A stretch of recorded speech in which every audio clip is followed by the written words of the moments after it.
Hey guys, how's it going? Bored now here with you and another horror movie review.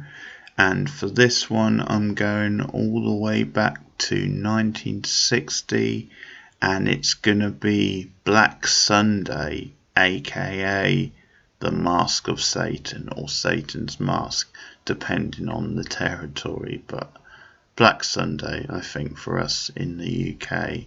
So this is a Mario Bava film, one of his early films, and I think the best way to describe it is as kind of as like a gothic horror melodrama, lots of fun, hammy, over the top acting and some cheesy but really poetic and distinct dialogue in this one. They really go for it.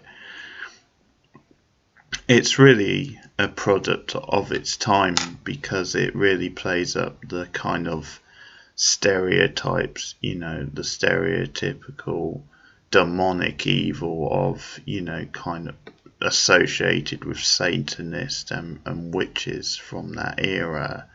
It's kind of where the sort of imagery comes from, or the sort of characteristics you see as represented on TV and in media nowadays. But the film really plays up the like the good versus evil. In this case, you get a religion versus Satanist sort of angle, like traditional religion, that is. But the film has a lot of fun with it. It's definitely a great time, and it's never really taking itself too seriously. And even the bits when it does fall into quite fun sort of territory. And it has Barbara Steele in a nice double role, playing two completely different characters, and she's very nicely cast and does a good job. And of course, I was talking about her in the Cronenberg film just the other day, Shivers, so there you have it, a nice little coincidence. But yeah, this is Mario Bava on quite fun form.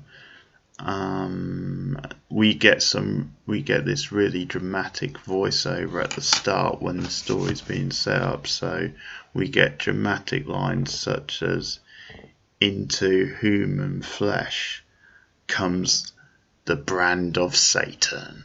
That's the sort of line and delivery you can expect in this film. So we start in the past and we see a witch, essentially, played by Steele. She's being punished for her crimes, or her perceived crimes, and she is literally has like the mask of Satan bolted onto her in this ceremony, and it's this really melodramatic sort of death scene when she's killed and put into the earth. And then we fast forward two centuries later, basically, and we see a family who are like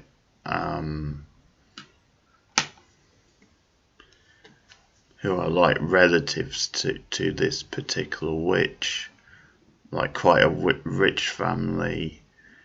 And we find out also then another like member of that family was, sacrificed and killed, like 100 years after that. So we're now 2 centuries later, and two sort of in the grave. So the legend is around this, and basically we find out then they are due to rise from the grave to get revenge on the people who killed them, who sacrificed them. So that is kind of the plot, and we have these two doctors, one young, one quite old, who are travelling to this village, and they sort of get involved with the family. They try to help one of the family members who is, his life is put in threat, and the younger one has like an attraction to the daughter, that's the other Barbara Steele role, the daughter.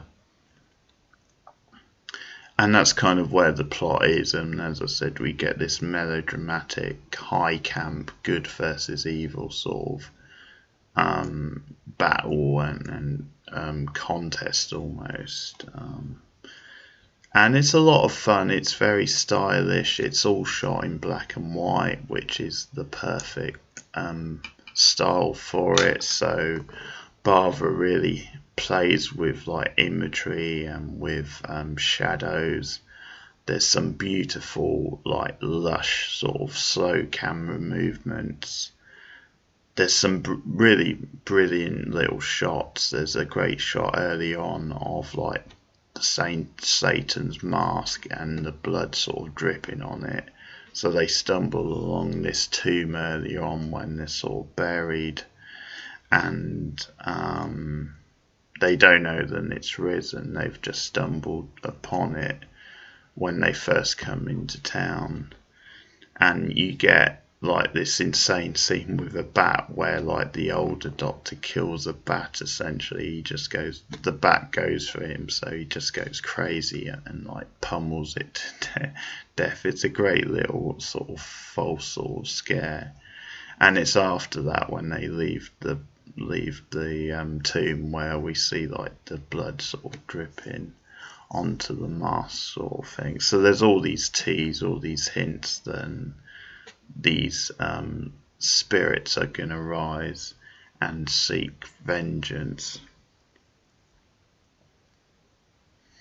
And as I said, some great little shots and great use of the scenery and of the atmosphere. So when the carriage is riding into the town, we get like this rustling from the wind, this spooky sort of atmosphere outside.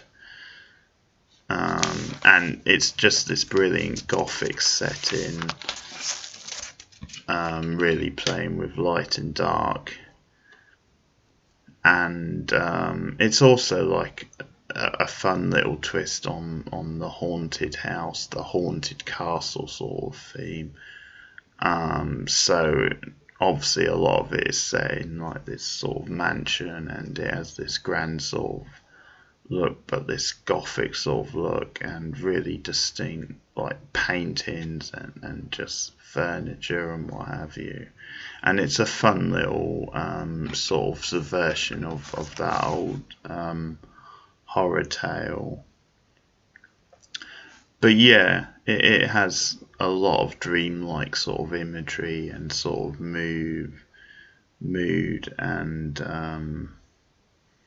just this hypnotic tone to it. So the scene where the doctors first come across the younger daughter played by Barbara Steele, and she just stares at them intently, and obviously there's this attraction between her and the younger doctor, and she just gazes at him as they wander off, and just the light on her face, and it's just this like trance-like sort of stare of hers. And I should talk a bit about Barbara Steele, because I think what's brilliant about her in this film is that you have the dual sort of roles. So you have the evil, sinister side, and then you have this obviously sweet sort of almost virginal type character. And both sides work so well, because she just has this sort of really like ghost-like face, this really pale sort of face. So it's really convincing as both sides, and she has a lot of fun, I think, as this really wicked sort of sinister, like hyper sort of character, but with very little expression. A lot of it is done through stares and just the kind of hyper sound of her voice. But yeah, that also works for the other character she's playing, the more sort of supposedly sweet and innocent, but there's a lot of melodrama in this, but it all works really well. And some fun set pieces. I mean, the romance between the younger Doctor and the daughter is really sort of quite cheesy, and at one point he thinks he's lost her, but then when the witch is sacrificed, when the witch is finally burnt at the stake, that kind of reverses everything, and she comes back to life, and you see this sort of contrast between the witch at the stake and then them together. There's also some cool kind of makeup effects in the film which I really like. So when because the older of the Doctors is like killed off, he's like possessed and killed by the demons, and then we see we see both of them at various times. So we see him with this like powdered white face, where he's got this really I don't know how to describe it, but it just has these really ghoulish like features wandering around town. And then we also see her like that at one point, just laying down, where you've got all this dust on her and all these different like creepy little bits and pieces. But yeah, there's some pretty neat like special effects made. Well, not special effects because not really around, but little makeup effects which are well done.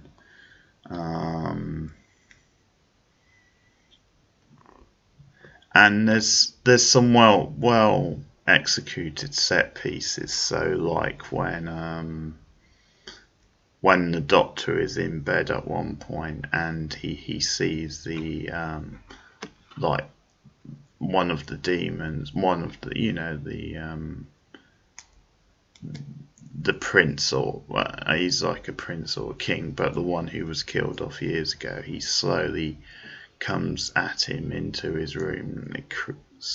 Nice slow sort of camera movement,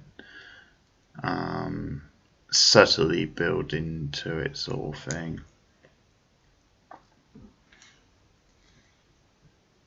And yeah, there's all this melodrama, all this demonic sort of voices and sort of grand sort of speeches, but the pace is really well handled, and there's some fun set pieces, as I said, really good use of location.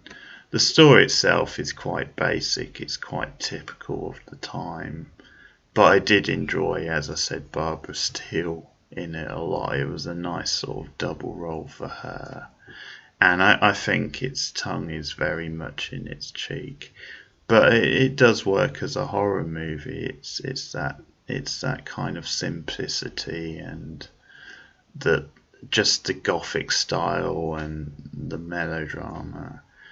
And I think, Mario Bava handles it really, really well. He really creates a lot of tension, but also knows how to have fun. And I think, the location is such a big part of that. I think he really gets the most out of the location, and also out of his budget, because it would have been a very low budget film.